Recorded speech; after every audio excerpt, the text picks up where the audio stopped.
Oi, bem-vindo de volta. Essa é a nossa aula 7 e o tema bem provocativo eu escolhi de propósito, que é acolhimento e o fim dos tiques. O fim dos tiques com aspas, e durante a aula você vai compreender por que eu estou tratando isso com aspas, tá? Eu quero recapitular um pouquinho o conteúdo que a gente viu até aqui. Bom, além da minha trajetória, né, desde o início dos sintomas da Manu até o diagnóstico dela com síndrome de Tourette, eu contei um pouquinho para você sobre como é a nossa vida, a nossa rotina. Falei que existe a possibilidade dos tiques serem transitórios e a possibilidade deles serem perenes, né? Falei que existem inclusive vários transtornos transitórios que somem sem que você precise fazer nada, e caso o quadro seja de tiques há mais de um ano, existe uma grande possibilidade de a gente estar falando de síndrome de Tourette. Um bom neurologista, um bom psiquiatra que tenha experiência na área vai poder te ajudar melhor a definir, né, esse quadro em termos de diagnóstico. Falei também da possibilidade de ocorrência de comorbidades, sendo as mais comuns TDAH e TOC. E é importante você reconhecer os sintomas para poder fazer também o diagnóstico desse transtorno. E falei também muito sobre ajustar as expectativas, né? Nesse ajuste de expectativas eu trouxe várias coisas. Por que eu trouxe vários temas, né? Porque eu sei que quando a gente percebe o início dos tiques no nosso filho, se os tiques começaram depois, né? Existem alguns casos que os tiques começam com a criança muito pequenininha ainda, mas geralmente aparece em torno dos 7 anos, 8 anos, e a primeira busca que a gente faz no Google é o quê? O que são tiques? Né? Por que uma pessoa desenvolve tiques? Eu sei que você jogou no Google, eu também joguei, então eu não estou aqui julgando, né? Eu estou falando para você aquilo que eu sei que a gente faz, que acontece, é uma preocupação natural de pai e de mãe. E num segundo momento, eu tenho certeza que há algumas dicas que o que você esperava encontrar no Google quando você pesquisou por que alguém tem tiques, era que você queria encontrar algumas dicas de como eliminar os tiques, né? Talvez, inclusive, você tenha até assistido essa aula aqui primeiro, na esperança de encontrar uma solução, uma resolução final para os tiques. Mas eu preciso que você ajuste essa expectativa. Segura na minha mão, vamos junto, porque tem um monte de coisa que eu quero falar antes de falar do final dos tiques, tá?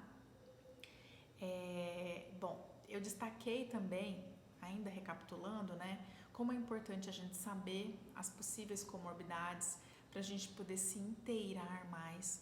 Falei da importância disso para o próprio diagnóstico, quer dizer, quando a gente percebe que existem comorbidades, como déficit de atenção, hiperatividade, obsessões e compulsões, o quanto isso nos ajuda a trazer mais perto do diagnóstico caso ocorra síndrome de Tourette. E caso você observe que não existem esses sintomas, isso também já traz um novo quadro, uma nova possibilidade de diagnóstico. Então é importante você saber o que é TOC, o que é TDAH, para você identificar, e você identificando, você relatar isso numa consulta, porque isso vai funilar as possibilidades. E da mesma forma, se você observar que não estão presentes esses sintomas, tá?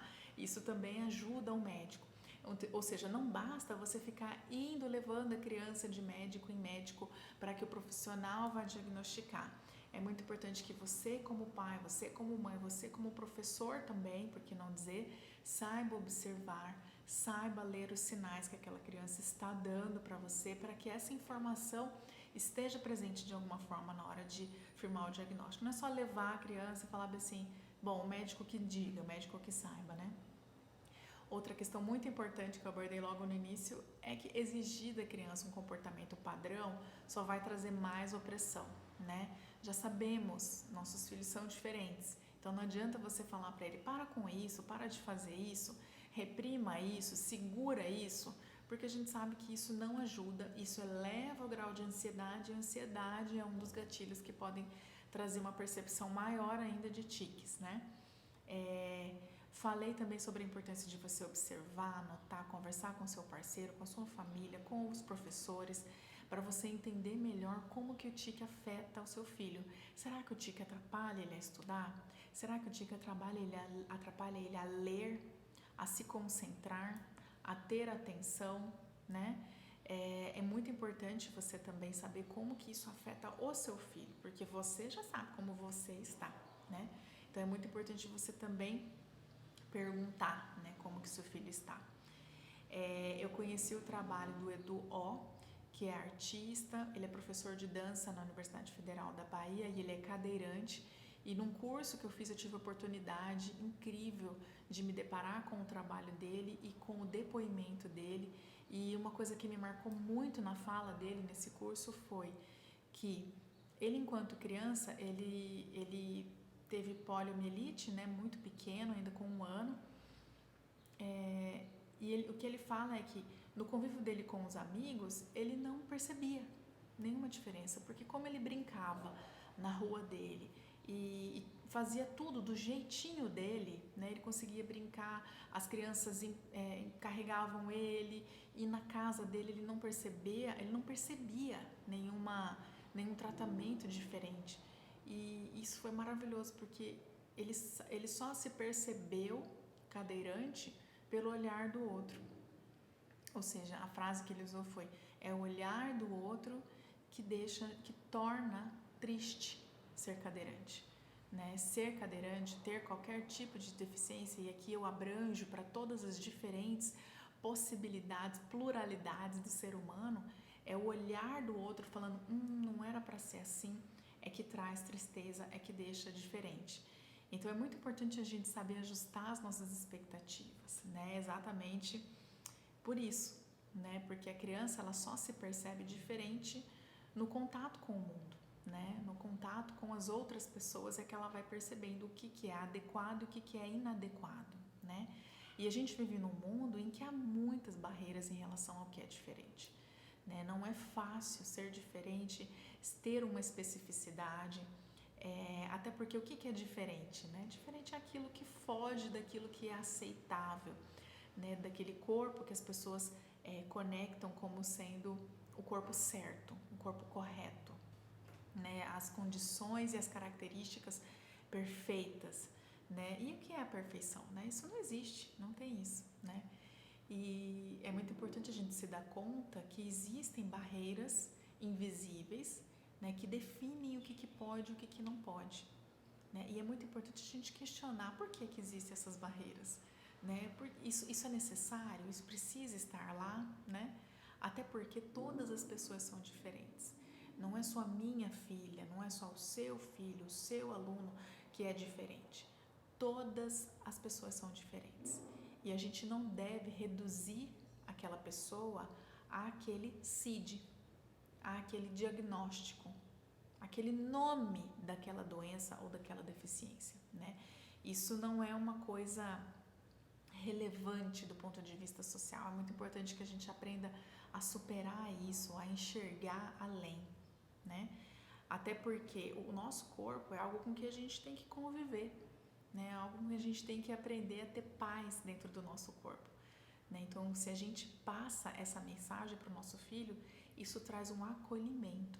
E é aí que eu começo falando sobre a importância desse acolhimento que a gente tem que passar para os nossos filhos.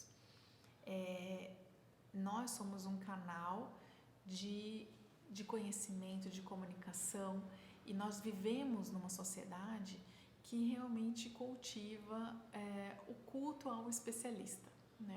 Eu falo culto ao especialista. A gente está sempre transferindo e terceirizando para um profissional todas as nossas expectativas, né? E os especialistas são extremamente necessários, né? A gente sabe que ainda bem que existem psiquiatras, que existem neurologistas, que existem fisioterapeutas, existem terapeutas ocupacionais, né? Isso é maravilhoso, isso é incrível que a gente vive num mundo que nós temos acesso a esses profissionais, né? Seja pelo plano de saúde, seja pelo SUS, a gente tem acesso, né? Eles existem, né? Há 100 anos atrás a gente não falaria disso, né? Mas a gente tem que tomar cuidado, porque muitas vezes aquele profissional, aquele especialista, ele pode desautorizar os sentimentos e as percepções que nós, enquanto pessoas que convivemos com aquela criança, sentimos, né? Então é muito importante, eu quero reforçar em você isso, que em matéria de seu filho, Você é que é a maior especialista, você é que manja do rolê. Então, assim, você pode... A parte técnica nós não temos, enquanto pais, enquanto professores. Mas os profissionais, eles vão somar a essa nossa percepção, né? Então, assim, quando a gente percebe que a nossa criança está com algum problema, a gente leva no especialista, mas não naquele intuito de terceirizar, né? A gente tem que se questionar, né? Por que eu estou levando meu filho na terapia? Por que eu estou levando? É porque eu quero, ou é porque ele realmente precisa daquilo, né? É muito fácil a gente pagar, deixar lá na porta da terapia a criança e buscar uma hora depois, né? A gente tem que se questionar se o que eu estou querendo que ele melhore ali é dele mesmo, é uma característica dele que precisa ser respeitada e acolhida, né? Ou é simplesmente uma coisa que eu não aceito e quero que o profissional vá lá e resolva. Muito importante a gente questionar isso, até porque quando a gente está de olho observando o nosso filho, muitas coisas a gente consegue perceber, muitas sutilezas que naquela uma hora o profissional não vai ter acesso, ele não vai conseguir, porque ele não convive o tempo inteiro com o seu filho, ele está ali por um tempinho. E é muito importante também a gente conhecer para observar que todas essas questões envolvendo tiques, possivelmente TDAH e TOC, elas flutuam, ou seja, elas nunca são iguais, né? Eu já falei aqui que os tiques mudam com o passar do tempo, existem períodos em que a hiperatividade está mais alta, em que o toque está mais em baixa. Então, assim, é muito importante a gente perceber essas flutuações naturais que têm origem no nosso dia a dia. E muitas vezes, quando a gente procura um especialista, por exemplo, eu vou levar numa psicóloga para entender a questão dos tiques, para diminuir essa questão dos tiques. Muitas vezes pode acontecer uma melhora natural, porque quando a gente leva no psicólogo, nós estamos dispostos a ouvir tudo que aquele profissional tem a dizer, a aplicar na nossa vida, e isso traz para a gente o quê? Serenidade, traz para a gente a paz de ter sido ouvido, de ter colocado para fora aquela emoção que estava nos corroendo por dentro, e isso naturalmente nos desestressa, nos alivia. E aí a gente volta para casa com o coração leve, pensando, ai, que bom que eu fui nessa pessoa, nossa, isso me ajudou tanto. E aí você percebe uma redução nos tiques. O que você entende? Você fala assim, nossa, então é bom levar na psicóloga. Quando eu levo na psicóloga, os tiques diminuem. E não necessariamente vai ser assim, né? Muitas vezes diminuíram os tiques porque o seu estresse, a sua emoção foi transformada, né? E não que aquele profissional trouxe uma respostinha pronta que gerou aquele benefício, né? Então é muito importante que entender o contexto, né, da nossa família e poder compreender, não, isso aqui pode ter sido isso, né? Pra gente não ficar necessariamente depositando tudo nas mãos desses profissionais, que tem sim muito a oferecer, mas que isso realmente tem que se somar à nossa experiência e à nossa observação, né? Eu sei que a gente vive numa sociedade capitalista em que aquilo que eu compro tem um valor, né? Aquilo que eu pago, ele tem um valor maior do que aquilo que eu percebo, do que aquilo que eu conheço. Mas eu quero te desafiar a confiar em você, a confiar nas suas percepções, porque elas têm muito, muito valor. Você pode estar se perguntando, tá, então eu tenho que acolher, isso quer dizer então que eu vou me conformar, eu vou deixar a coisa do jeito que tá, e que seja, se tem tique vai ficar, não é isso que eu estou dizendo, né? Você acolher não é simplesmente se conformar, não é simplesmente dizer, então era para ser assim mesmo, eu nasci assim, não é bem assim, é aceitar. E aceitar também o desafio de ser apoio, tá? Esse deve ser o nosso pressuposto enquanto pais, né? O que deve orientar a nossa busca, né, junto a profissionais de saúde, junto ao nosso filho, deve ser realmente aceitar essa condição, caso haja esse diagnóstico, e mesmo se for temporário, durante o período que esses sintomas estão acontecendo, e ser apoio, né? Ser apoio para o nosso filho, ouvir, entender todo o nosso contexto, não ficar exigindo o comportamento. Isso é muito difícil, gente, porque envolve a gente controlar as nossas próprias emoções e muitas vezes a gente não aprendeu isso. E se esse é o caso, procure ajuda para você, para você, desabafe, sabe? Converse com uma amiga, converse com um terapeuta, um profissional médico, converse com alguém que possa dar esse espaço, né? É tão bom a gente se sentir ouvido, a gente sentir que pode falar sem nenhum julgamento, né? E isso traz muita paz e com certeza nos ajuda a ser esse apoio para os nossos filhos, tá? Eu sei que quando a gente está falando de uma situação que nos tira do normal, nos tira da norma, nos tira da regra, isso gera uma necessidade, um pensamento de a gente vai superar isso vai passar, isso vai acabar. Eu recebo muito contatos de mães na DM do Instagram que quando percebem os tiques, elas encontram, elas pesquisam e encontram de alguma forma os vídeos que eu faço, os conteúdos que eu faço sobre tiques e elas buscam conversar comigo e eu sinto uma necessidade de falar, que elas querem ouvir eu dizer assim, isso vai passar, isso é temporário, né? E eu vou dizer a verdade, isso dói um pouco em mim, isso dói, porque eu sempre falo de forma leve isso, né? Falo assim, calma, pode ser que seja um tique temporário, não fica levando em médico muito cedo, né? Porque isso não vai ajudar em nada. E as mães, elas me agradecem falando assim, Lígia, que bom que você falou isso, nossa, Deus me livre de meu filho ter tique o resto da vida, meu Deus, eu não sei o que eu faria, né? Algumas relatam assim, ai que bom, olha, já melhorou muito os tiques, obrigada, você me acalmou muito, né? O do meu filho já tá passando. E isso, gente, eu sendo bem sincera, né, contigo, isso dá aquela pontadinha, sabe? Porque os tiques da minha filha não somem, né? Eles não somem, simplesmente não somem. Já estamos aí há algum tempo e eu não tenho essa perspectiva de que isso vai passar. E ao mesmo tempo, isso também me fortalece, né? Eu tenho que entender que para as outras pessoas pode ser o caso delas, não é o meu caso, né? E eu trabalhar dentro de mim essa desnecessidade de superação, né?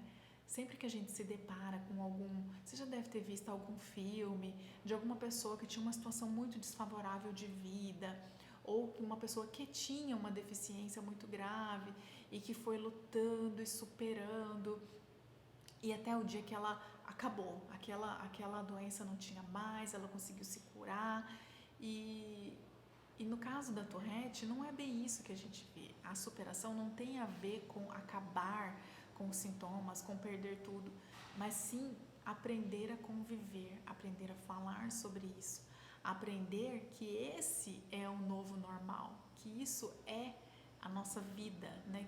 Que só existe o corpo que a gente vive, esse corpo é desse jeito, e eu vou aprender a conviver com ele da melhor forma possível, e isso é normal, isso não é nenhuma superação, né? Não há superação quando a pessoa continua sendo quem ela verdadeiramente é, né? Um cadeirante, ele não precisa superar, um dia você vai voltar a andar de novo, né? O que é a superação? A maior superação é você compreender que esse é o seu eu, esse é quem você é, e conviver da melhor forma com isso é ser verdadeiramente quem você é, né? Seja fazendo uma terapia, seja tomando uma medicação, se isso traz para você a sensação de que você é aquela pessoa, essa é a maior superação que pode existir. É muito importante a gente ter isso em mente. Outra questão que eu quero trazer para você sobre acolhimento é quanto à questão da subalternidade. Existe um pensamento de que as pessoas que fogem do normal, que fogem daquela regra, elas vão ter que se contentar com uma colocação na sociedade mais subalterna. Ela está abaixo na escala das pessoas, né? E eu queria te encorajar a entender isso como uma coisa que não é necessária, não precisa ser assim. Tem um material na Udemy, eu acho que é Udemy que fala, né? Que é uma plataforma que vende cursos online. Existem muito poucos cursos sobre Tourette. E um deles é um curso que está disponível nessa plataforma, só que ele só tem em inglês, né? É uma pessoa que fala o idioma inglês que faz o curso e ele conta, né? Eu achei de uma forma muito... Ele conta de uma forma muito serena mas ele conta que quando ele era pequeno e os sintomas começaram, a mãe dele e o pai dele levaram ele a médicos e os médicos disseram para eles assim, olha, o seu filho tem esse negócio de tiques, né, é Tourette, inclusive o diagnóstico dele também demorou muito para ele alcançar. E quando finalmente chegou o diagnóstico, o médico virou para os pais dele e falou assim, olha, eu devo te avisar que ele nunca vai conseguir muita coisa da vida, né? Então, assim, não tenham altas expectativas em relação ao desenvolvimento dele, porque ele dificilmente vai virar alguma coisa na vida. Você já imaginou como que é para uma criança ouvir uma coisa dessa? Que os pais têm que se conformar, que ele nunca vai conseguir ter uma posição suficientemente boa na vida, né? Primeiro porque já está julgando, né? O que é uma boa condição na vida, né? E segundo, por que ele teria que se contentar com isso, né? Ele vai ter que ter empregos que ele não fale com pessoas, tipo assim, vai ter que trabalhar numa fábrica e ficar por lá. E ele conta que ele por muito tempo ele acreditou nisso, né? Ele falou, não, eu vou trabalhar aqui na fábrica, só que lá na fábrica ele foi desenvolvendo uma liderança, ele foi desenvolvendo a comunicação, ele é uma pessoa extremamente extrovertida, comunicativa, e ele, gente, mesmo com Tourette, dá workshops, dá cursos na área dele, né, na área de atuação dele, e isso é maravilhoso, né? Esse é um exemplo que eu gosto de falar aqui.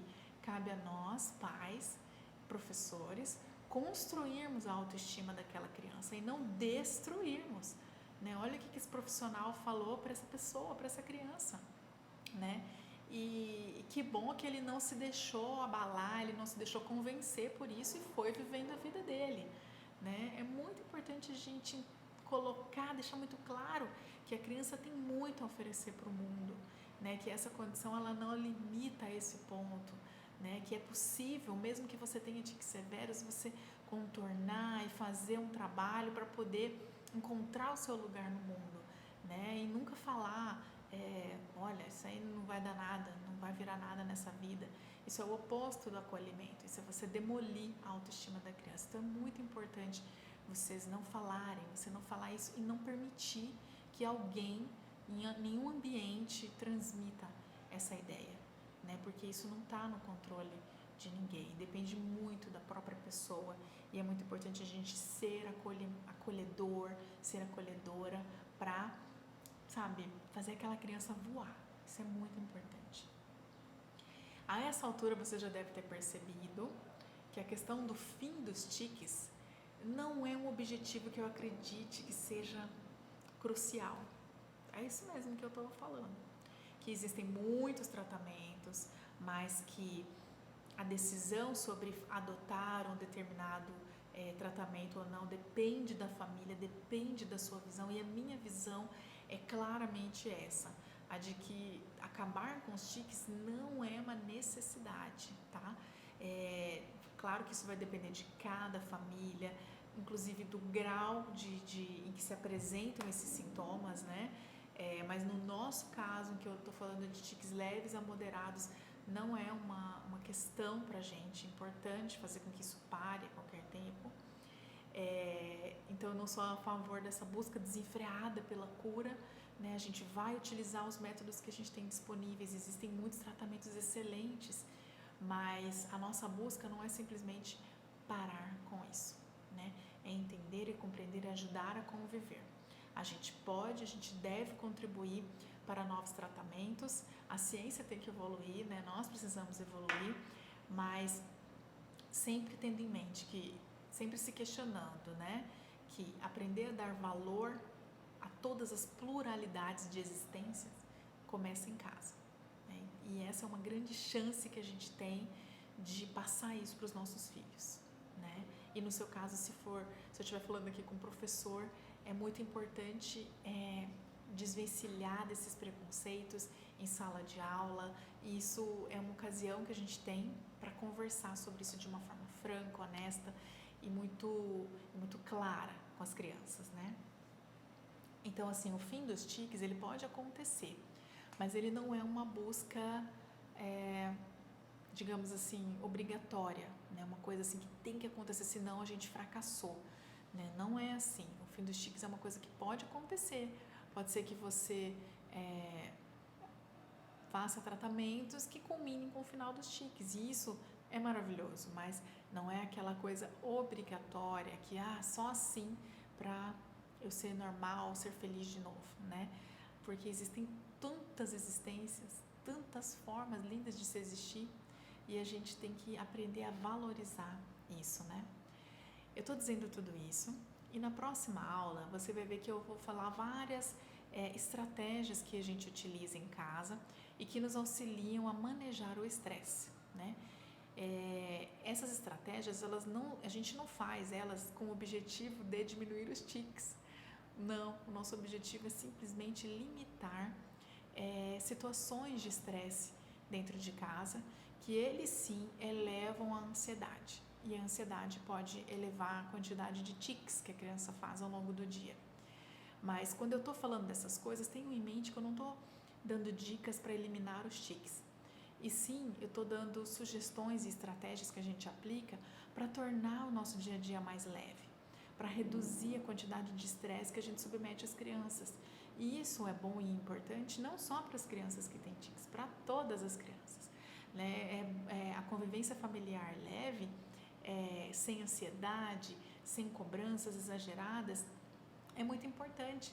Até porque a gente não poderia falar em fim dos tiques porque como eu expliquei para você numa aula anterior, né, os componentes da Tourette, ela tem um componente psiquiátrico e ela tem um componente neurológico, é um transtorno neuropsiquiátrico, né? Então todas essas dicas não são no intuito de eliminar os tiques, porque eu tenho dois componentes. O manejo do estresse, ele ajuda só no sintoma psiquiátrico, ele não interfere em nada no sintoma neurológico, que é um sintoma digamos assim, orgânico, né? É da criança, da construção daquele cérebro. Então, eu não teria como dizer que, seguindo essas dicas, vai diminuir os sintomas, e não é esse o objetivo, pelo que você já compreendeu até aqui, né? Então, os tiques, eles podem ou não diminuir você fazendo esse controle do estresse, esse manejo do estresse, manejo da ansiedade, mas a ideia é só criar uma tela em branco, né? Um Canva, um estado, uma condição de onde a gente pode observar melhor a criança. Quando a gente elimina o estresse, elimina esse ruído todo, o que a gente tem é uma plataforma onde a gente pode observar melhor essa criança.